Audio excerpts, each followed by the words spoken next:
எடப்பாடி பழனிசாமி ஒரு அடிமை. அவர் அடுத்தவங்க காலில் விழுந்து அவர்களை வீழ்த்தினார். உதயநிதி குறித்து இழிவான விமர்சனங்களை வைக்கிறார். அவர் அப்படிப்பட்டவர் இப்படிப்பட்டவர், அவர் இது குடிச்சிருந்தப்ப இறந்து போயிருக்கலாம். பழைய நெருக்கம் அப்படிங்கிறதுல எனக்கு கொஞ்சம் மாற்று கருத்து உண்டு. அவ்வளவு பெரிய நெருக்கம் இல்லைதான். தனிப்பட்ட முறையில் அவர் என்ன நடந்துட்டாரு, அவர் மேலதான் கொலைகேஸ் இருக்குது. அவர் கொலைகேசில் இருந்துதான் வந்தவர். அதெல்லாம் பற்றி யாராவது பேசியிருக்காங்களா பொது மேடையில?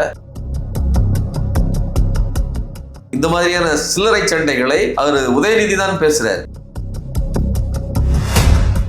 திமுக சரியா ஃபார்ம் ஃபில் பண்ணி கொடுக்கல, இங்க சரியா அப்ளை பண்ணல, அதனாலதான் இங்க எத்தனை பேர் இருக்கிறாங்கிறத சரியா சப்மிட் பண்ணாதனாலதான் வரல அப்படிங்கிறது.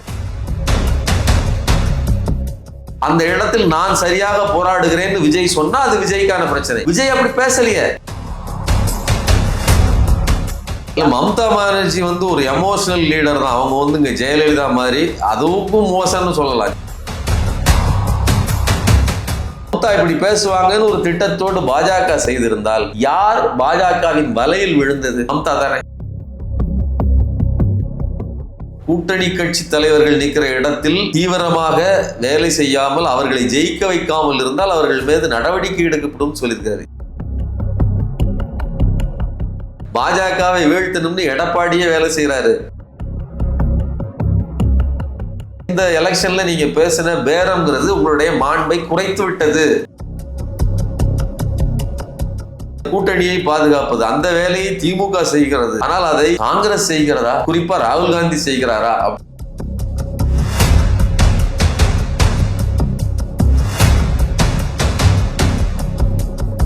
வாய்ஸ் தமிழ் நேயர்களுக்கு வணக்கம். நாம கொடுக்க இருக்கிற தகவல்களை உடனடியாக தெரிந்து கொள்வதற்கு வாய்ஸ் தமிழ் சேனலை சப்ஸ்கிரைப் பண்ணுங்க. நம்முடைய இன்றைய நேர்காணல்ல பத்திரிகையாளர் திரு சுமன் கவி அவர்கள் இணைந்திருக்காங்க. சார் வணக்கம். வணக்கம். நீங்க திமுக பிஜேபி இவ்வளவு ஸ்ட்ராங்கா எதிர்க்கிறாங்க அப்படின்னு சொன்னீங்க. அதே நேரத்துல மம்தா பானர்ஜி அவர்கள் திமுகவும் பிஜேபியும் ஒரு மறைமுக கூட்டணி வச்சிருக்கு அப்படின்றத முன் வச்சிருக்காங்க இல்லையா? மம்தா பானர்ஜி ஒரு எமோஷனல் லீடர் தான். அவங்க இங்க ஜெயலலிதா மாதிரி அதுவும் மோசம்னு சொல்லலாம். ஜெயலலிதா கூட சில நேரங்கள்ல கொஞ்சம் ஆர்கனைஸ்டா தான் நடந்துக்கிட்டாங்க. மம்தா பானர்ஜியினுடைய பிஹேவியருங்கிறது எமோஷனல் பிஹேவியர் தான். அதுக்கான பல உதாரணங்கள் உண்டு. இந்த காலகட்டத்தில் அவங்க என்ன நினைக்கிறாங்கன்னு தெரியல. அவங்க காங்கிரஸ் உடனான வெறுப்பில் திமுக மேல, அதாவது திமுக அந்த கூட்டணியை இங்க வலுவாக அமைத்து விட்டதுங்கிற கோபத்துல செஞ்சிருக்கலாம் ஒண்ணு. இன்னும் கூடுதலா அவருக்கு இங்க இருக்கக்கூடிய அதிகாரிகள் அங்கே மாற்றலாகி போறாங்க. குறிப்பா ஆளுநர் இங்க இருந்து மாற்றலாகி அங்க போயிருக்கிறாரு அப்படிங்கிறது அவருக்கு ஒரு நெருடலை ஏற்படுத்தி இருக்கலாம். அதுக்கு பாஜகவில் நீங்க குறை சொல்லணும். பாஜக ஒரு திட்டத்தோடு வேலை செய்யலாம். ஒருவேளை இப்படி செஞ்சா மம்தா இந்த ரியாக்ட் பண்ணுவார்னு கூட பாஜக நினைத்திருக்கலாம். பாஜகவோடு கூட்டணியில் இருக்கிறாருன்னு சொல்லி இவர் சொல்றாங்க. இதை கணக்கிட்டீங்கன்னா இந்த மூவ் பண்ணா மம்தா இப்படி பேசுவாங்கன்னு ஒரு திட்டத்தோடு பாஜக செய்திருந்தால் யார் பாஜகவின் வலையில் விழுந்தது? மம்தா தானே. அப்ப கணக்குப்படி பாஜக எந்த விதமான அரசியலை வேண்டுமானாலும் செய்யும். அந்த டிராப்புக்குள்ள மம்தாவே விழுந்திருக்காங்கிறது தான் என்னுடைய கருத்து. திமுக காங்கிரஸ் ஒரு வலுவான கூட்டணி அமைச்சிட்டாங்க அப்படின்னு சொன்னீங்க. இங்கேயும் அதுக்கான கள ஏற்பாடுகள்லாம் போயிட்டு இருக்கு. ஆனா ராகுல் காந்தி இங்க ஒரு பிரச்சாரத்தை மேற்கொள்ளாததுக்கு என்ன காரணம் தெரியுமா? இன்னும் எலெக்ஷனுக்கு சில நாள் அவர் தொடர்ந்து வடக்குல போறாங்க, கேரளாக்கு போறாங்க, பாண்டிச்சேரிக்கு கூட வந்தாங்க. ஆனா இன்னும் தமிழ்நாட்டுக்கு வராதுக்கான காரணம் டைம் இருக்குங்கிறது ஒண்ணு. இன்னொன்னு ராகுல் காந்தி பழைய போக்கு தான் நீடிக்குதுங்களா? திமுக காங்கிரஸ் இடையே அந்த பழைய அந்த நெருக்கம் தான் நீடிக்குது. பழைய நெருக்கம் அப்படிங்கிறதுல எனக்கு கொஞ்சம் மாற்று கருத்து உண்டு. அவ்வளவு பெரிய நெருக்கம் இல்லைதான். ஆனா இந்த கெமிஸ்ட்ரி வேலை செய்யும். கடந்த முறை எப்படி வேலை செய்ததோ அதே மாதிரி வேலை செய்யும். இன்னும் கூடுதலாக இந்த முறை தீவிரமாக திமுக தொண்டர்கள் வேலை செய்கிறார்கள். அதுலேயும் ஸ்டாலின் அவர்கள் சுற்றறிக்கையை விட்டிருக்கிறாரு. உங்களுடைய கட்சிக்காரர்கள்ட்ட மாவட்ட செயலாளர்கள் கூட்டணி கட்சி தலைவர்கள் நிற்கிற இடத்தில் தீவிரமாக வேலை செய்யாமல் அவர்களை ஜெயிக்க வைக்காமல் இருந்தால் அவர்கள் மீது நடவடிக்கை எடுக்கப்படும் சொல்லியிருக்காரு. இதே மாதிரி எந்த ஒரு கூட்டணி தலைவருமே தன் கூட்டணி கட்சிகள் ஜெயிக்கணும்னு சொல்லி வேலை செய்வதோ அறிவிப்பு கொடுப்பதோ கிடையவே கிடையாது. எடப்பாடி பழனிசாமி அப்படியேதான் பேசியிருக்கிறார், நடந்திருக்கா. இன்னும் கூடுதலா எடப்பாடி பற்றி வருகிற தகவல் என்னன்னா, பாஜக எங்கெல்லாம் நிக்குதோ அந்த இடத்திலெல்லாம் அதிமுக வேலை செய்யக்கூடாதுங்கிறதா ஒரு உள்ளூர சுற்றறிக்கையாக சென்றிருக்கிறது அப்படிங்கிறது செய்தி. ஸோ இதையெல்லாம் ஒப்பிட்டு பாருங்க. பாஜகவை வீழ்த்தணும்னு எடப்பாடியே வேலை செய்யறாரு. காங்கிரஸ் கீழே இருந்தா, காங்கிரஸ் இல்லை கூட்டணி கட்சி எதுவாக இருந்தாலும் அதை தூக்கி மேலே கொண்டு வரணும். சொன்னது 200 இல்லையா?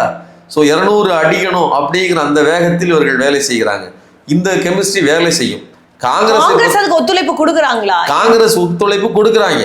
அவங்களுக்கு வெற்றி தானே முக்கியம். கேண்டிடேட்டை பொறுத்தவரை இந்த இடத்துல நான் தோத்துறணுங்கிறத அவங்களை முக்கிய முகமாக அறியப்படக்கூடிய ராகுல் காந்தி அவர்களுடைய பிரசன்ஸே இங்க இல்லாம இருக்குது. அந்த ராகுல் காந்திங்கிற முகத்துக்கு ஒரு வேல்யூ தமிழ்நாட்டில் உண்டு.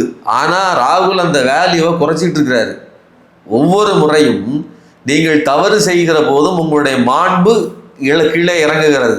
நீங்க ஏற்கனவே இந்த எலெக்ஷன்ல நீங்க பேசின பேரம்ங்கிறது உங்களுடைய மாண்பை குறைத்து விட்டது. இப்போ இது நீங்க ஒருவேளை தமிழ்நாட்டுக்கு வராமல் போனால் இன்னும் மிகப்பெரிய பின்னடைவை திமுக சந்திக்காது, காங்கிரஸ் தான் சந்திக்கும். சரிங்களா? காங்கிரஸ் இன்னும் மோசமான நிலைக்கு செல்லும். நீங்க இங்க இருந்து புரிஞ்சுக்கிட்டு போறதுனால ஏதாவது ஒரு பிரச்சனை கிடையாது. நான் சொல்ல வர்றது காங்கிரஸை பாதுகாப்பது என்பது திமுக இந்த கூட்டணியை பாதுகாப்பது. அந்த வேலையை திமுக செய்கிறது. ஆனால் அதை காங்கிரஸ் செய்கிறதா? அதுதான் கேள்வி. குறிப்பா ராகுல் காந்தி செய்கிறாரா அப்படிங்கிறது தான் நாம கேட்க வேண்டியது. இன்னைக்கு களத்துல முதலமைச்சராக இருக்கட்டும் எடப்பாடி பழனிசாமியும் அவங்க முன் வச்ச மாதிரி திமுக என்டிஏ பிஜேபிக்கான ஒரு தேர்தலா இல்லாம இப்ப திமுக அதிமுகக்கான களமாக மாறி இருக்கிறதா? ஏன்னா 2 தலைவர்களுமே கடுமையான விமர்சனங்களை முன் வச்சிட்டு இருக்காங்க. திரு எடப்பாடியை பொறுத்த வரைக்கும் அவர் கடுமையான விமர்சனங்களையே முன்வைக்கிறதா நிறைய நம்ம தொடர்ந்து பார்த்துட்டு இருக்கோம். லோக்கல் பாலிடிக்ஸ்ல 2 கட்சிகள் இங்க மோதுகிறது. குறிப்பா திமுக தலைமை இது திமுகவுக்கும் பிஜேபிக்குமான தேர்தலா தான் இது ஆரம்பத்துல இருந்தே முன் வச்சாங்க. ஆனா இப்போ களம் மாறி திமுக அதிமுகவுக்கான களமாக மாறி இல்ல. நீங்க கிளாரிட்டியா புரிஞ்சுக்கணும் இந்த விஷயத்த. மேலோட்டமான அரசியல் இருக்குல்ல, அதாவது நடைமுறை அரசியல்ல கட்சி, இந்த தேர்தல் அரசியல்ல 2 கட்சிகள் பிரதான கட்சிகள் மோதிக்கிடுது. அதில் குறிப்பாக எடப்பாடி பழனிசாமி எதிர்கட்சியாக இருக்கிறத அவர் பேசுகிறாரு. ஆனால் சித்தாந்த ரீதியாக நம்மை ஒடுக்குகிற சக்தியாக இருக்கிற பாஜகவோடு தான் உண்மையான ஃபைட் நடந்துகிட்டு இருக்குது. நீங்கள் எடப்பாடி பழனிசாமி என்ன விதமான விமர்சனங்களை வைக்கிறாரு? உதயநிதி குறித்து இழிவான விமர்சனங்களை வைக்கிறார். அவர் அப்படிப்பட்டவர் இப்படிப்பட்டவர், அவர் அந்த இது குடிச்சிருந்தப்போ இறந்து போயிருக்கலாம், அதாவது அப்படியே ஒளிஞ்சிருக்கலாம், தொல்லை பண்ணிக்கிட்டு இருக்காருன்னு பேசுகிறாரு. இதெல்லாம் இது பொலிட்டிக்கல் விமர்சனமே கிடையாது. எடப்பாடி பழனிசாமி ஒரு அடிமை, அவர் அடுத்தவங்க காலில் விழுந்து அவர்களை வீழ்த்தினார் அப்படிங்கிறது அது அவருடைய அடிமைத்தனத்தை, அதாவது அவர் காலில் விழுந்ததை காட்டலை. எத்தனையோ பேர் விழுந்திருக்காங்க. அடுத்தவர்களை வீழ்த்தினார் அப்படிங்கிறது உண்மை தானே, அதுதான் நடந்துச்சு. அது ஒரு அரசியல் விமர்சனம். ஆனால் தனிப்பட்ட முறையில் அவர் என்ன நடந்துட்டாரு? அவர் மேலே தான் கொலைகேஸ் இருக்குது. அவர் கொலைகேஸில் இருந்து தான் வந்தவர். அதெல்லாம் பற்றி யாராவது பேசியிருக்காங்களா பொது மேடையில்? சரிங்களா? அவர் சொந்தக்காரரே ஒருத்தர் பேட்டி கொடுத்தாரு. யாராவது பேசியிருக்காங்களா? திமுகவில் பேசலை. அப்போது எடப்பாடி பேசுவது என்பது தனிநபர் தாக்குதல். அதுவும் யாருக்கு நடக்குது? 2வது மட்ட தலைவருக்கும் எடப்பாடிக்கும் நடக்குது. நேரடியாக தலைவர் ஸ்டாலின் அதை ரியாக்ட் பண்ணல. இந்த மாதிரியான சில்லறை சண்டைகளை அவர் உதயநிதி தான் பேசுகிறார் இந்த விஷயத்தில். அப்போ கூட உதயநிதி ஷார்ப்பாக பொலிட்டிக்கல் ஆப்போனண்ட் தான். அவர் எடப்பாடி தான் தனி மனித தாக்குதல் பண்ணுறாரு. ஆனால் ஸ்டாலின் தெளிவாக சொல்கிறாரு, எங்களுக்கு இந்த பிரச்சனைகள், நான் இன்னும் கூடுதலாக சொல்கிறேன், நீங்கள் இந்த ஃபாரின் ஃபண்டு வர்றதுல உள்ள நெருக்கடி இருக்குல்ல, அதை தீவிரமாக பிரச்சாரம் செய்கிறார், எடுத்து பேசுகிறாரு, ஒவ்வொரு விஷயத்திலும் எதிர்வினை ஆற்றுறாரு. ஆனால் இன்னைக்கு சமீபத்தில் இவர் தேவேந்திர பட்னாவிஸ் மதுரை தெற்கில் பாஜக வேட்பாளர் ராம சீனிவாசனுக்கு நாமினேஷன் தாக்கல் பண்ண போகும்போது கிட்ட நின்று பேசுகிறார். இவரை நீங்கள் தேர்ந்தெடுத்தீங்க அப்படின்னு சொன்னால் நான் இவரை மோடிகிட்ட கொண்டு போய் காட்டுவேன், மோடி உங்களுக்கு அருள் கொடுத்து இங்கே உங்களுக்கு மதுரைக்கு மெட்ரோ ரயில் வருங்கிறார்.